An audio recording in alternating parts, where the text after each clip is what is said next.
Good morning, my fellow Canadians. I haven't done a post in a fair while. I was quite frankly debating whether or not I should even bother, but encouragement from a few friends said even if you only reach one person, it's worth it. What do you think of the beard? When I was away hunting, I just let it grow, and when I came back, I asked the wife, and she said, keep it. Whether or not I will, it is a little shaggier than I like. I used to play chess. I was never really good. I played more for fun than rather any serious dedication to the game. But there is a truism in chess. If you play chess and you wish to up your game, you have to play someone superior to you. If you play someone who's at an equal level, your game does not improve. You're on the same page. And that can be said over trades, almost any field of endeavor. But in the field of debate, intellectual attainment, intellectual accomplishment, intellectual advancement, you have to deal with a mind that is superior to yours. You engage in debate with people like that, and it forces you to up your game, to expand your intellectual horizons, to extend your intellectual abilities. I'm blessed in that regard. I have a friend whose intellect to me is absolutely astounding. And over the weeks we were up north hunting, just he and I, our conversations ranged over, as they always do, over many different fields, from history to sociology to psychology, um, humorous things, serious things, our shared love of this country, our disgust at the direction it's going, our sadness at the rise of the loony left and the deterioration of Canada and Canadian values. And it's not just Canada.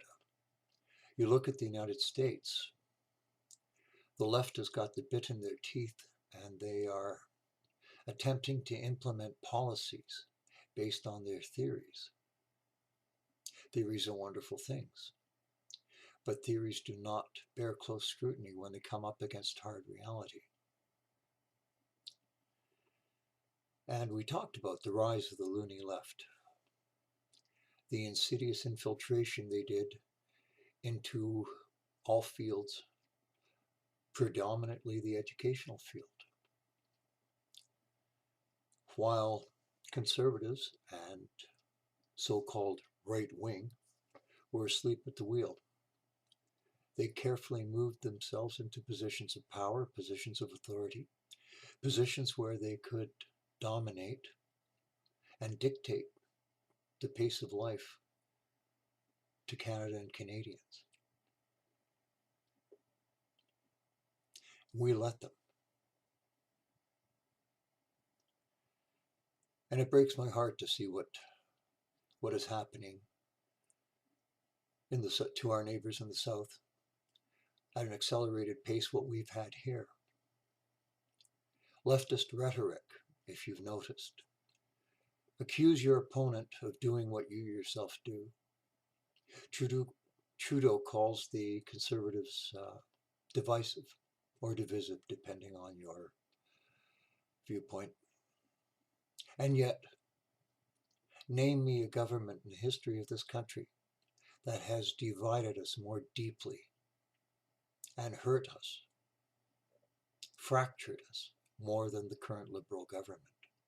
We are fractured along ethnic lines. We're fractured along religious lines.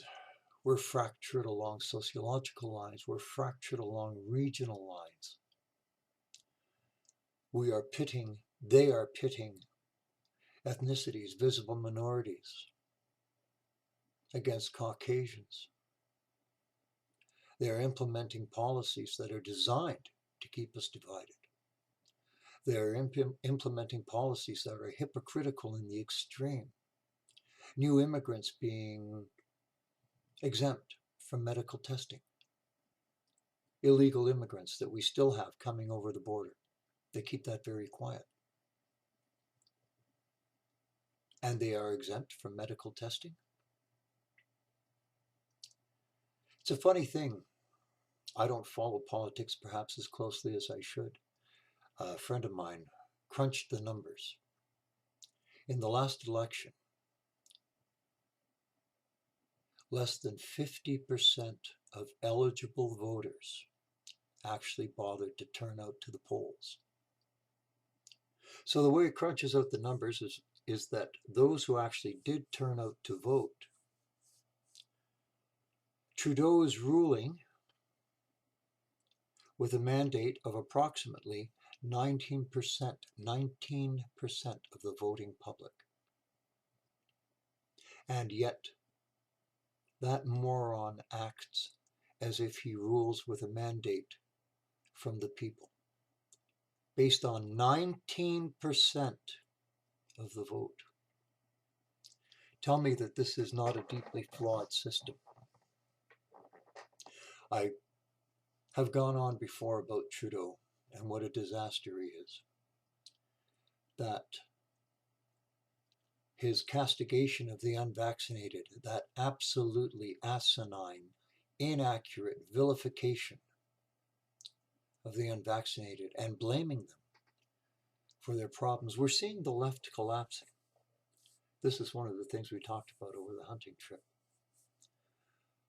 That the left position is starting to fall apart. And it's falling apart under the weight of its own stupidity. The fact that it's theoretical rather than realistic. Fiscal policy. We're looking at a recession. Canada at a recession. Look at your prices. Look at your carbon tax. Try to be sold as a environmental measure. It's a money grab. Anybody with a brain realizes it's a money grab. But the loony left continues to push the rhetoric. No, it's for the environment. With the complicity of the mainstream media, they push the leftist agenda. In the face of all evidence, in the face of all common sense, and in the face of hard reality, people still cling to this. And I look and I wonder, how? How can you delude yourself so effectively? Never mind that the mainstream media is pushing the narrative. The information is out there. The information that contradicts, that conflicts with the leftist rhetoric. The words do not match the reality, and yet people still delude themselves. Cognitive dissonance, yes, it explains it to a degree. I won't go on about COVID. This is more and more evidence is coming out in an evolving situation, and more evidence is coming out that the failures at all levels of government are glaring and massive, and that there is no efficacy to the measures that they are proposing. But rather than sit there and say, you know what, we have to stop, reset. We have to stop and rethink our position. We've tried this, it doesn't work.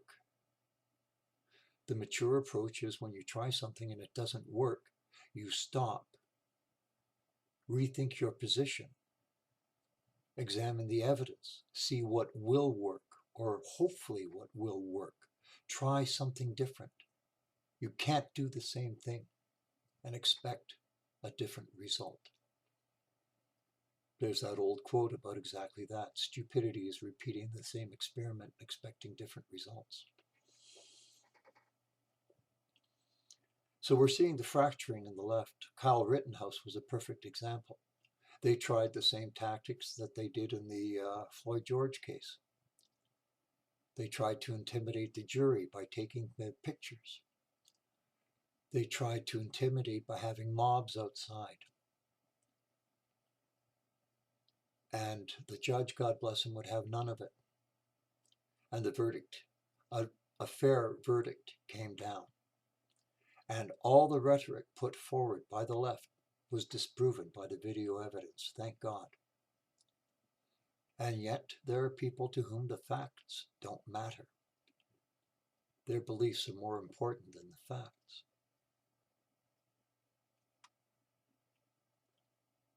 What scares me about the left is their position is collapsing. Now, we are not talking about people intellectually gifted. We are talking about people who are petty, small-minded, and dangerous. Dangerous in that as their position starts to fall apart, they will get more and more desperate to hang on to power, more and more desperate to continue to delude themselves in the face of reality. And the more reality intrudes into their world, the more desperate they will become.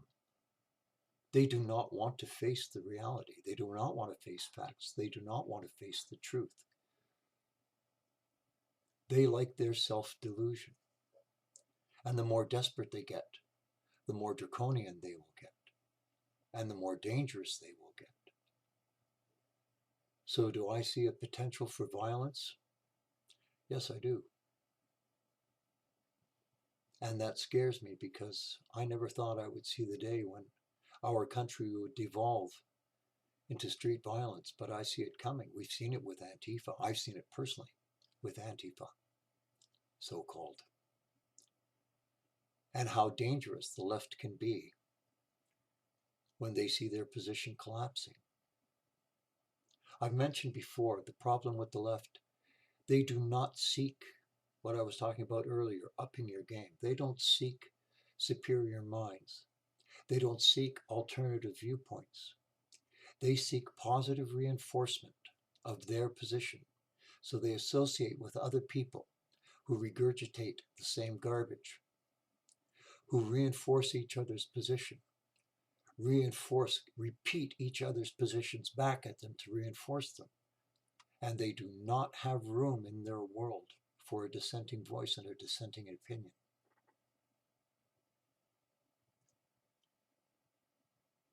Well, it's starting to fall apart because reality is intruding. Your dollar does not go as far as it used to. I am seeing empty shelves in my local supermarket. Empty shelves. Never seen that in my life. And I'm seeing empty shelves. Something is seriously wrong. And the tone of any institution comes from the top down, not the bottom up.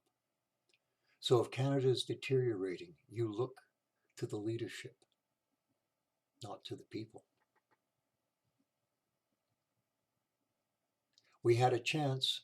Unfortunately, the Conservatives shot themselves in the foot in the last election. I am massively disappointed in O'Toole and in Ford. I'm looking quite honestly at the PPC, taking a good look at them. The Libertarians don't stand a chance, and I think they are too radical a platform. But Derek Sloan, he bears, I think, scrutiny. I'd like to talk with the man. We have to have a change, and we need a leader with some stones to come forward and to give us positive message and a positive direction. So, if you love this country like I do, get active. Start talking to your friends. Help take the blinkers off. Start exposing the left position and the weakness of it. Because it's your future and your children's future and your grandchildren's future that's at stake.